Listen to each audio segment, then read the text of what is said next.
존경하는 국민 여러분, 국회의장 박병석입니다. 오늘 저의 국회의장 임기를 마무리하는 시점에서 취임 후 처음으로 대면 기자간담회를 갖게 되었습니다. 아직은 경제의 고삐를 늦춰서는 안 되지만 우리는 비로소 소중한 일상을 하나씩 되찾아가고 있습니다. 그동안 코로나와 싸우느라 고통을 겪으신 국민 여러분, 수고 많으셨습니다. 눈물겨운 헌신으로 코로나를 막아내신 방역당국과 의료진 한 분 한 분께 진심에서 우러나오는 위로와 감사를 전합니다. 존경하는 국민 여러분, 2년 전 6월 의장직을 맡은 첫날의 다짐을 다시 새겨봅니다.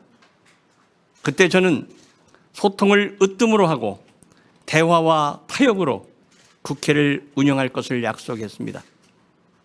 군주 민수를 마음 깊숙이 새겼습니다. 정치는 배, 국민은 강물과 같습니다. 강물은 정치인이란 배를 띄우기도 하지만 정치인이란 배를 언제든 뒤집을 수도 있습니다.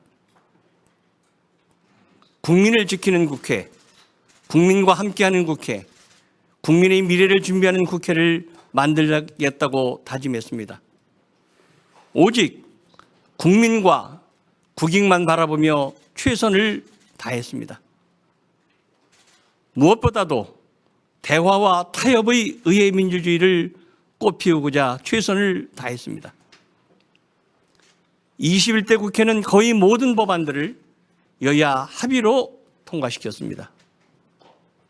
20년 가까이 논란이 됐던 세종시 국회의사당 설치법을 여야가 한마음으로 처리했습니다. 여야의 의견이 다른 법안들도 대화와 타협을 포기하지 않고 끝까지 중재에 협력을 다했습니다. 최근 검찰청법과 형사소송법 개정안 처리 과정에서 여야의 충돌이 있었습니다. 국회의장의 중재안은 여야 원내대표가 합의한 사안이었습니다. 양당 의원총회에서 추인도 받았습니다. 새 정부 인수위에서도 합의를 존중한다고 밝혔고 당시 현직 대통령도 잘된 합의라고 평가했습니다. 정치권 거의 모든 단위의 동의와 공감대를 거친 아주 수준 높은 합의였습니다. 국민투표를 제외하고는 가장 높은 단계의 합의라고 할 수 있을 것입니다. 이러한 합의가 한순간에 부정당한다면 대화와 타협의 의회 정치는 더 이상 설당이 없을 것입니다. 타협안은 의회 정치의 모범을 보였지만 일방적으로 뒤집혔습니다. 참으로 아쉽습니다. 민생을 최우선으로 했습니다. 21대 국회는 정부 예산안과 소상공인 보호 및 지원에 관한 법률, 상가 건물 임대차 보호법 개정안 등 민생 관련 법안들을 최우선으로 다루었습니다. 특히 코로나19로 인한 국민의 고통을 덜기 위해 최선을 다했습니다. 영업시간 단축으로 발을 동동 구르는 자영업자들, 일터를 잃을까 노심초사하는 노동자들, 생계를 걱정하는 서민들을 위해 여야는 5차례의 추경을 신속하게 통과시켰습니다. 예산안도 2년 연속 여야 합의로 법정 시한 내에 통과시켰습니다. 아주 드문 좋은 선례를 만든 것입니다. 코로나19 대유행으로 국가 간 외교 공백이 컸습니다. 그럼에도 의회에게 팔을 걷었습니다. 의회 외교와 정부 외교는 시줄과 날줄의 관계입니다. 저는 지난 2년 동안 각종 국제회의에서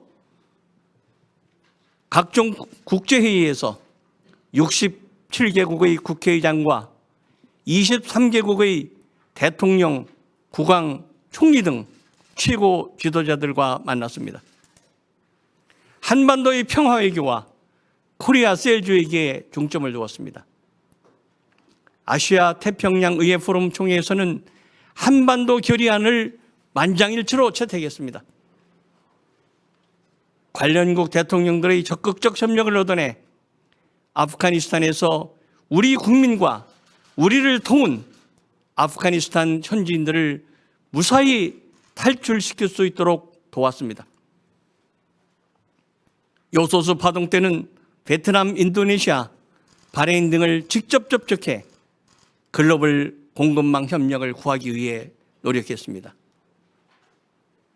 또한 코로나 대유행으로 입국 제한이 엄격할 때 여러 나라에서 우리 기업인들의 특별한 입국 절차에 관한 협조를 받아내기도 했습니다. 세계보건기구, 즉 WHO를 직접 방문해 한국이 백신, 바이오, 인력 양성허브로 지정받는 데 기여하기도 했습니다. 또한 국가의 미래 비전을 제시하기에 공을 들였습니다. 의장 직속 자문기구로 국가중장기 아젠다위원회와 국회 국민통합위원회를 설치해 운영했습니다. 5년 단임 정부로는 다루기 힘든 3명의 대통령 시대를 감안한 15년간의 미래 비전을 다듬었습니다. 국회로서는 처음 시도하는 뜻깊은 작업이었습니다.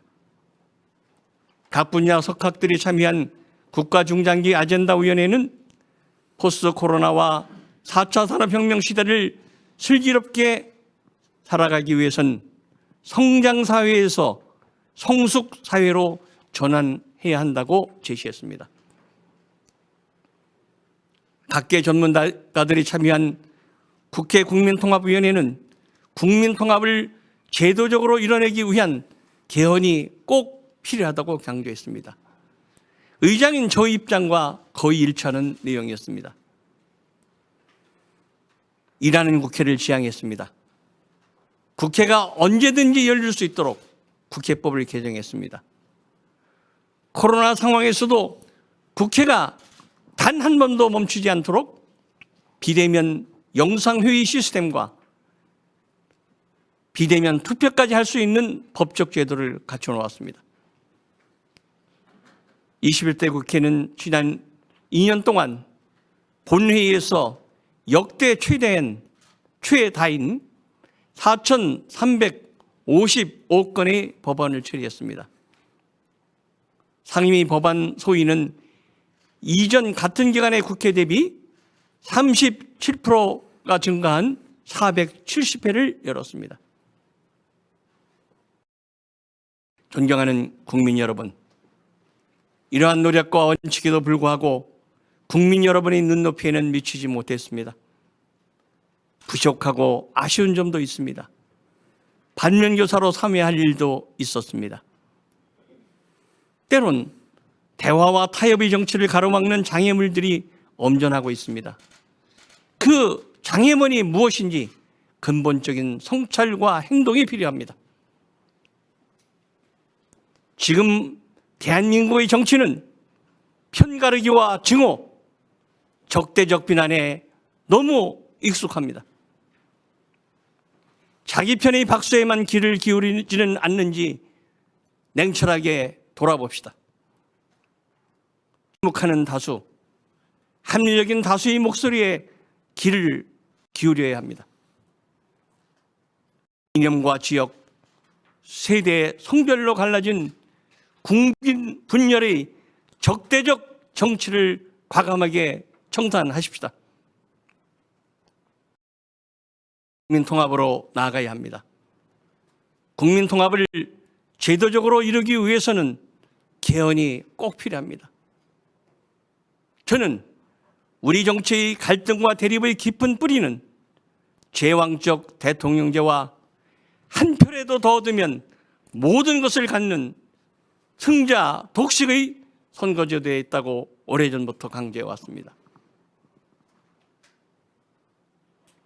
국회의 최다선 의원으로서 다시 한번 강조합니다. 개왕적 대통령 권력을 분산시켜야 합니다. 다당제를 전제로 한 선거 제도로 기억해야 합니다. 제도적으로 권력을 분산시키고 제도적으로 협치를 하게끔 기억해야 합니다. 우리 헌정사를 돌이켜보면 지도자의 선의에만 의지하는 협치는 성공한 예를 찾아보기 어렵습니다. 역사에서 교훈을 찾읍시다. 대화와 협치를 제도적으로 풀어내는 새 헌법을 만들도록 합시다. 존경하는 국민 여러분, 지금 우리는 조난기적 시련과 도전을 맞이하고 있습니다.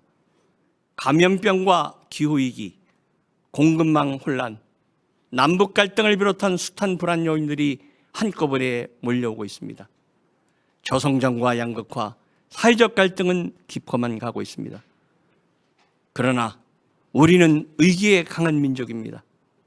우리는 이미 식민지배와 전쟁과 가난을 이겨냈습니다. 짧은 시간에 당당히 선진국 대열에 합류했습니다. 대한민국은 어떤 위기도 다시 이겨내고 전진할 것입니다. 의회 민주주의 이정표를 남기기 위해 성심으로 노력했습니다. 부족함과 아쉬움도 있었습니다. 그러나 분명한 것은 우리의 의회 민주주의는 앞으로 나아갔다는 것입니다.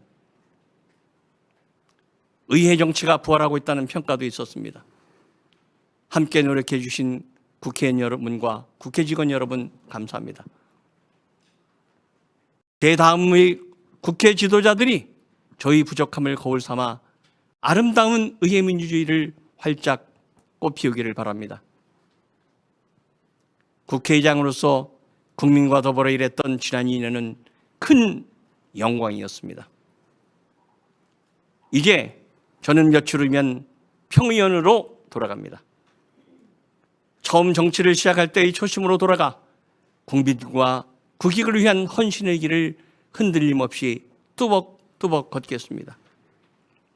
저는 매일 아침 기도를 합니다. 열심히만 하면 내일이 오늘보다 좋아지는 세상. 인생에 한 번 실패해도 다시 딛고 일어설 수 있는 나라. 패자부활전이 가능한 세상. 어느 부분을 만나느냐에 따라 아이들의 꿈의 크기가 달라지지 않는 나라. 남과 북이 화해와 평화의 강을 함께 노잡는 나라를 위해서 헌신해달라는 기도를 합니다. 국민 통합과 한반도 평화를 위해 여러분과 함께 끝까지 최선을 다하겠습니다. 정치에 뛰어들 때 지녔던 초심을 되새기며 헌신할 것입니다.